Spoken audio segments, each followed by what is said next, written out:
नमस्कार, आप देख रहे हैं बेबाक। मैं अभिसार शर्मा। जानते हैं हकीकत क्या है? हकीकत है सूरत की यह खबर, जहां 5 लाशों को एक ही चिता पर जला दिया गया और पांचों की पांचों मौत कोरोना की वजह से हुई। हकीकत जानते हैं क्या है? जिससे 15 दिन हुए थे पैदा होने में, वो कोरोना से मर गया। हकीकत जानते हैं आप क्या है? कि गुजरात की सरकार आंकड़ों को छिपा रही है, जबकि अहमदाबाद के सिविल अस्पताल से 100 लोगों की मौतें हुई हैं और यह पड़ताल वहां के एक स्थानीय अखबार ने की है। हकीकत यह है भी दोस्तों, यह वीडियो देखिए जो इस वक्त आपके स्क्रीन पर चल रहा है। पूरे स्क्रीन पर इस वीडियो को देखिए। यह एम्बुलेंसेस की लाइन खत्म नहीं हो रही है। जानते हैं आप क्यों? क्योंकि इन्हीं एम्बुलेंसेस में लाशों को लेकर जाना है। माइक पर अनाउंस किया जा रहा है कौन मर गया है। यह है हकीकत गुजरात की, यह है हकीकत इस देश की जनता की। अब यह तस्वीर देखिए दोस्तों, लखनऊ के भैंसा कुंड में जहां पर शवों को जलाया गया है, उसे कवर किया जा रहा है, छुपाया जा रहा है ताकि लोगों की नजरें वहां ना जाएं। मुझे याद आ गया कि जब ट्रंप भारत आए थे तो इसी तरह से गुजरात की गरीबी को छिपाने के लिए इन्होंने दीवार खड़ी कर दी थी। आज मैं इस सरकार से सवाल पूछना चाहता हूं कि चलिए, जो चिताएं जलाई जा रही हैं उन्हें तो तुम ये दीवार खड़ी करके छिपा दोगे, मगर जो आसमानों में धुआं उठ रहा है काला, उन्हें कैसे छुपाओगे तुम? भोपाल की तस्वीर देखिए दोस्तों। इस अखबार से पता चल रहा है, अखबार के इस पन्ने से पता चल रहा है कि न सिर्फ आंकड़े छुपाए गए हैं मृतकों के, और आप इस तस्वीर में देख सकते हैं कि तमाम जो शव हैं वो जलाए जा रहे हैं। एक हुजूम है मानो मौत का, मुर्दनी का। और इस देश की जनता के साथ किस तरह से मजाक हो रहा है, यह मैं आपको बताता हूं। आपके स्क्रीन पर दोस्तों यह है अमित शाह का आज का रोड शो जो तिहट्टा में हुआ। पश्चिम बंगाल के तिहट्टा में उनका रोड शो हुआ। इस रोड शो में आप देख सकते हैं ना अमित शाह ने मास्क पहना है, ना वहां की जनता आई है उसने मास्क पहना है, मगर जनता को भर भर के गाड़ियों में यहां पर लाया गया है इस रैली के अंदर। आज मैं जानना चाहता हूं कि देश के गृह मंत्री की आखिर जिम्मेदारी कहां है? क्या वो ये नहीं समझ रहे हैं कि देश जो है इस वक्त कोरोना संकट का सामना कर रहा है? और क्या आप जानते हैं पिछले 24 घंटों में यह आंकड़ा 2,17,000 के पार गया है। यानी कि जब से कोरोना संकट शुरू हुआ है 2,17,000 जो हैं लोग संक्रमित नहीं हुए हैं कोरोना से, और मृतकों की तादाद तो 1,000 के पार आज भी गई। कल भी 1,000 लोग मरे थे एक दिन में, और आज भी 1,000 के पार चली गई। जेपी नड्डा साहब की इस रैली को देखिए दोस्तों, ये भी एक रैली को संबोधित कर रहे हैं। और मैं जानता हूं आप क्या कह रहे होंगे कि अभिसार आपको सिर्फ बीजेपी की रैलीज दिखाई दे रही है, आपको ममता बनर्जी, राहुल गांधी की रैलीज नहीं दिखाई दे रही हैं। बिल्कुल सही कहा दोस्तों। तो मैं आपको बताता हूं कि ममता बनर्जी ने क्या कहा। आपके स्क्रीन पर ममता बनर्जी का बयान। ममता बनर्जी इसमें कह रही हैं कि हम तो यही चाहते थे कि देश में जो कोरोना संकट चल रहा है उसके चलते ये चुनाव जो है 8 चरणों में ना हो, और अब जबकि कोरोना और उग्र हो गया है, ममता बनर्जी कह रही हैं कि इन तमाम चुनावों को एक चरण में कराया जाए। यह बात उठती भी थी, मगर चुनाव आयोग ने इसे सिरे से खारिज कर दिया। अरे कहां मर गई तुम्हारे दिल के अंदर की इंसानियत? लोग मर रहे हैं, मैं आपको बताया ना, पिछले 2 दिनों में 2,000 लोग कोरोना से मर चुके हैं। इनका दिल फिर भी नहीं पसीज रहा है। देखिए डेरेक ओब्रायन क्या कह रहे हैं। डेरेक ओब्रायन भी वही बात कह रहे हैं कि देश की जनता देख रही है, एक तरफ कोरोना से लोग मर रहे हैं और दूसरी तरफ फिर भी ये चुनाव जो हैं वो 8 चरणों में कराए जाएंगे। जब तमिलनाडु के चुनाव जो हैं कम चरणों में कराए जा सकते थे, तो फिर पश्चिम बंगाल को 8 चरणों तक खींचने का क्या औचित्य है? मैं इसलिए तो कह रहा हूं कि आप लोगों के साथ मजाक हो रहा है। यहां पर ढेरों तस्वीरें हैं जो बता रही हैं इस देश में क्या हालत है, क्या हालत है कोरोना को लेकर, और दास्तान यहां खत्म नहीं हुई।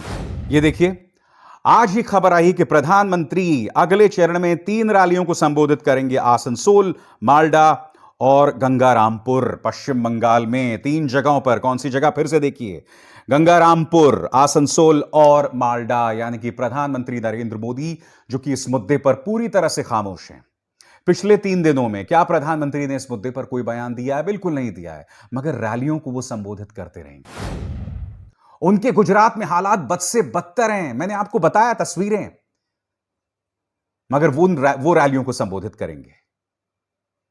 प्रधानमंत्री, मैं आपके एक बयान की आपको याद दिलाना चाहूंगा। जब आप देश के प्रधानमंत्री बने थे 2014 में, तब आपने गुजरात की जनता को क्या वादा किया था। मैं चाहूंगा कि प्रधानमंत्री के आप उस बयान को सुनिए, और जब आप इन शब्दों को सुन रहे होंगे ना दोस्तों, तो गुजरात की उन मुर्दनी की तस्वीरों को भी याद कीजिएगा जो इस वक्त दिखाई दे रही हैं गुजरात के हर गली हर कूचे से। सुनिए उस वक्त हमें प्रधानमंत्री ने क्या वादा किया। मैं कहीं पर हूं, किसी भी रूप में क्यों ना हूं, 6 करोड़ गुजरातियों का मेरे पर हक वैसे का वैसा बना रहेगा।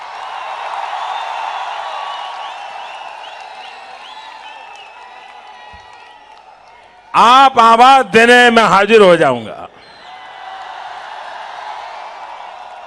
याद करना मैं मौजूद मिलूंगा, और कभी आपकी पीड़ा के समय आपको चीखना भी नहीं पड़ेगा, बोलना भी नहीं पड़ेगा, मुझे यूं ही पता चल जाएगा।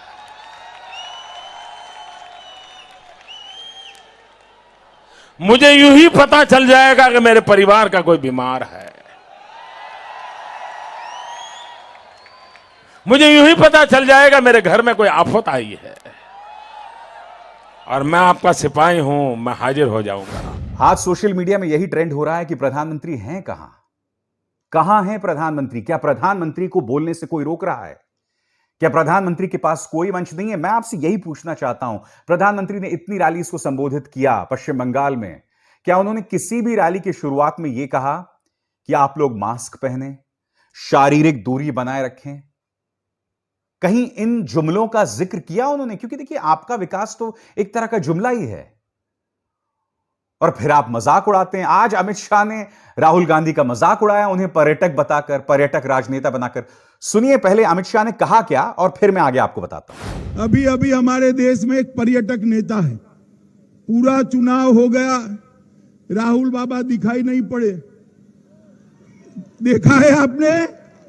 देखा है? अभी अभी एक सभा कर गए, और इन्होंने कहा कि बीजेपी का डीएनए कैसा है। राहुल बाबा, आप हमारे डीएनए की मत पूछिए।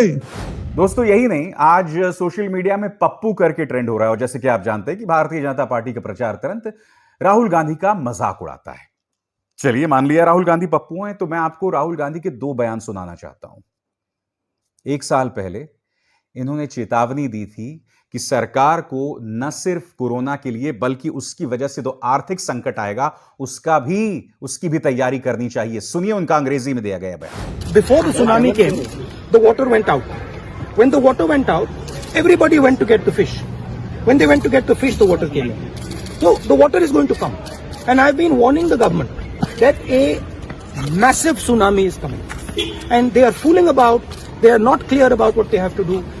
India should be preparing itself, not just for COVID virus, but for the economic devastation that is coming. और यही नहीं, एक और बयान में वो बता रहे थे कि सरकार को क्या करना चाहिए, वो बतला रहे थे कि हमारी क्या रणनीति होनी चाहिए। सुनिए राहुल क्या कह रहे हैं। रिसोर्सेज को इफेक्टिवली यूटिलाइज कीजिए, रिसोर्सेज को स्टेट्स के हाथ में दीजिए, जीएसटी जो स्टेट्स को देना है वो दीजिए, चीफ मिनिस्टर्स और डिस्ट्रिक्ट्स से खुलकर कम्युनिकेशन कीजिए, उनकी जो डिमांड्स हैं उनको एक्शन कीजिए। आज मैं समझना चाहता हूं, राहुल गांधी ने यह भी सिफारिश की थी कि आप सबके लिए वैक्सीन करें, उसका मजाक उड़ाया था सरकार ने। जब राहुल गांधी ने कहा था कि आप सिर्फ 2 वैक्सीन से जो हैं लोगों को टीका ना दें, आप जो हैं जितनी ज्यादा वैक्सीन ला सकते हैं उतना बेहतर है। तो जब राहुल गांधी ने कहा था, तो इन 2 चेहरों पर गौर कीजिए, स्मृति ईरानी और रविशंकर प्रसाद, दोनों ने कहा था कि क्या राहुल गांधी ने अब सियासत छोड़ के वैक्सीन कंपनीज की दलाली शुरू कर दी है। फिर क्या हुआ? बाद में जो मशवरा राहुल ने दिया था वही इस सरकार को पालन करना पड़ा। मैं वही तो आपसे समझना चाहता हूं कि आप मजाक उड़ाइए, मगर आखिरकार आपको अनुसरण करना पड़ता है जो राहुल गांधी कह रहे हैं। इसी मंच पर मैंने कई बार राहुल गांधी की राजनीति की आलोचना की है। मैं कोई आज उनको एक बहुत महान राजनेता के तौर पर पेश नहीं कर रहा हूं, मैं सिर्फ यह कह रहा हूं कि यह वो दौर है जब हमें सब साथ मिलकर इस चुनौती का सामना करना पड़ेगा। सब साथ मिलकर सामना करना पड़ेगा। अब जाकर आप मीडिया में देख रहे हैं कि कुछ चैनल्स जाग रहे हैं, गुजरात मॉडल पर सवाल कर रहे हैं, मगर अब तक सब खामोश थे। अगर ये न्यूज चैनल्स आज से 1 साल पहले जाग गए होते और सरकार को उसके कर्तव्य की याद दिला रहे होते तो आज देश में इतने बुरे हालत नहीं होते। दोस्तों, मैं आपको बताता हूं ये न्यूज चैनल्स करते क्या हैं। अब ये वीडियो मैं आपको नहीं दिखा सकता, इंडिया टीवी का ये कोई विशेष प्रस्तुति है जिसमें इन्होंने कार्टून के जरिए बताया है। इस वीडियो में आप देखिएगा, जैसे आप इन तस्वीरों को देखिए, प्रधानमंत्री नरेंद्र मोदी को हनुमान के तौर पर पेश किया गया है। वीडियो में पहले यह बताया जाता है कि हनुमान जी जिस तरह से संजीवनी लेकर आए थे, पूरे पहाड़ को उन्होंने उठा लिया था और फिर उन्होंने मूर्छित लक्ष्मण का इलाज किया था। इसी तरह से देखिए यहां पर प्रधानमंत्री को हनुमान बताया गया और बता रहे हैं, देखिए किस तरह से कोरोना जो है वो भाग रहा है। एक ग्रेनेड लॉन्चर के जरिए जो है छोड़ दिया गया है बिल्कुल, या मिसाइल छोड़ दी गई है और कोरोना भाग रहा है अपनी जान बचाने के लिए। यह भी बताया जा रहा है कि प्रधानमंत्री सुपरमैन की तरह, हनुमान की तरह दुनिया भर की मदद कर रहे हैं। आज क्या हो रहा है? आज हमारी अपनी जनता में त्राहिमाम मचा हुआ है।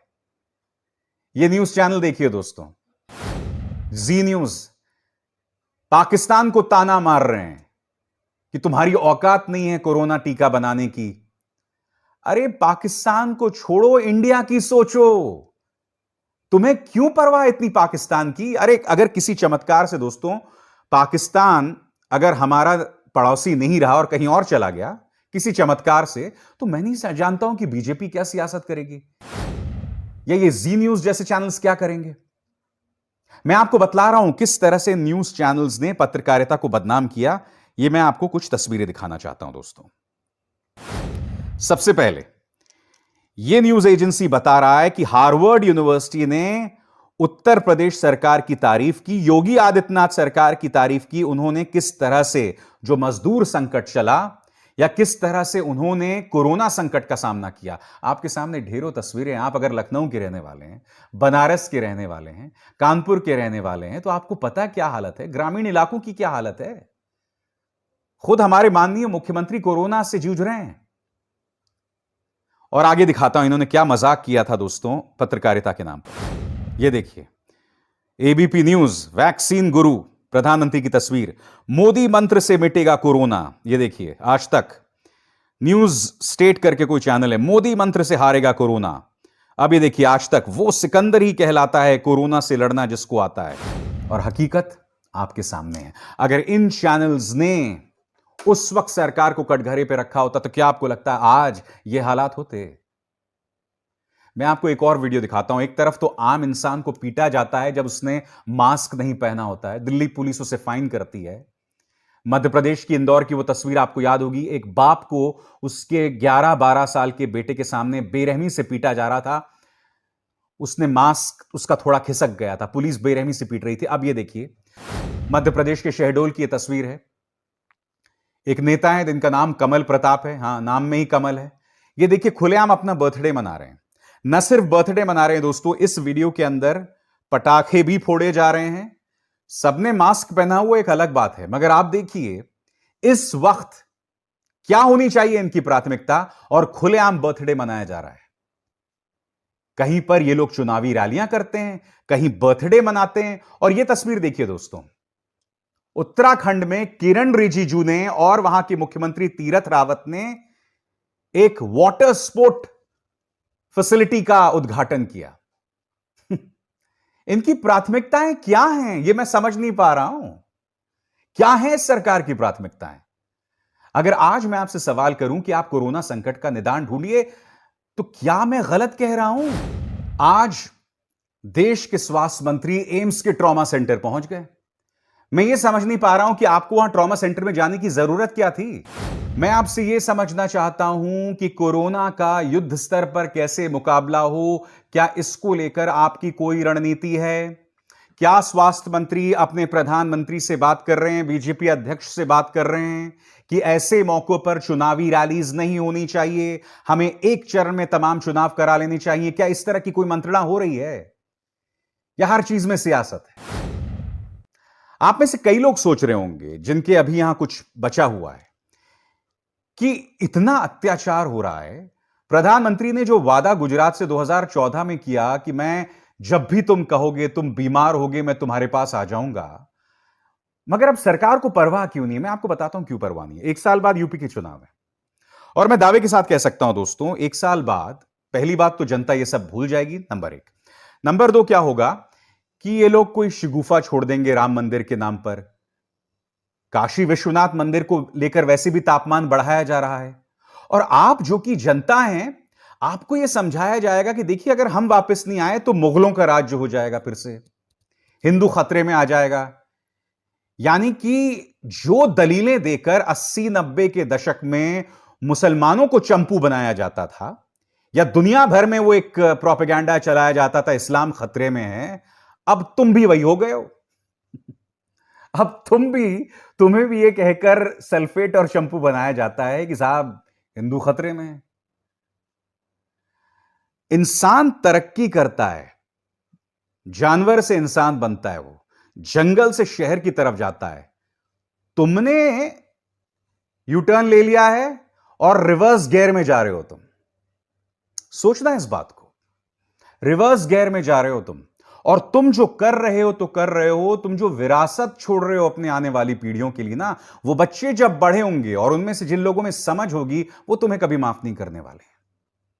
तुम्हारी इस भक्ति के लिए, इस जहरीली सियासत के लिए तुम्हें कभी नहीं माफ करने वाले। दोस्तों, ये देश जिस दर्द का मंजर का सामना कर रहा है ना, उससे कोई अछूता नहीं है। मैं आपको बताता हूं, पिछले 20 दिनों में मेरे 3 रिश्तेदारों की मौत कोरोना से हो गई, जिनमें से 2 लोग भागवत की कथा में गए थे। यही नहीं, जो पंडित जी उस भागवत की कथा को करा रहे थे, उनकी भी मृत्यु हो गई। कल मेरी मौसी और मेरी चाची दोनों सांस नहीं ले पा रहे थे। पूरी जद्दोजहद में मैं लगा रहा, वो लोग छिंदवाड़ा में रहते हैं, मैं पूरी जद्दोजहद में लगा रहा कि उन्हें मैं अस्पताल में भर्ती करा पाऊं। मेरी आप सबसे हाथ जोड़कर प्रार्थना है दोस्तों, सावधान रहिए, सतर्क रहिए। मास्क बेशक अमित शाह या जेपी नड्डा या हमारे प्रधानमंत्री या हमारे राजनेता मास्क ना पहने, मगर आप लोग मास्क पहनिए। हो सकता है आप भक्त हो सकता है कि आपको मेरी पत्रकारिता ना पसंद हो, मगर कृपया अपने और अपने परिवार का ध्यान रखें, बहुत जरूरी है ये।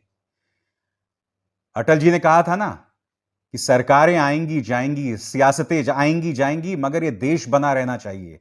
मैं इसमें थोड़ा सा संशोधन लाना चाहूंगा कि बीजेपी आएगी जाएगी, कांग्रेस आएगी जाएगी, मगर आपको बने रहना है, अपने परिवार को बने रहना है। न जाने इतनी ढेरों तस्वीरें हैं, पिता की मौत हो गई और 2 बच्चे मां से लिपट कर रो रहे हैं।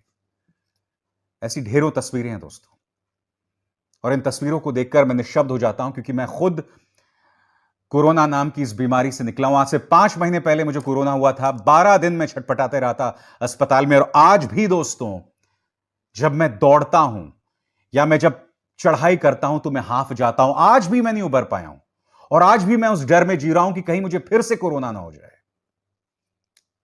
यह हकीकत इस बीमारी की है, इसलिए सावधान रहिए, सतर्क रहिए, अपना ख्याल रखिए। नमस्कार।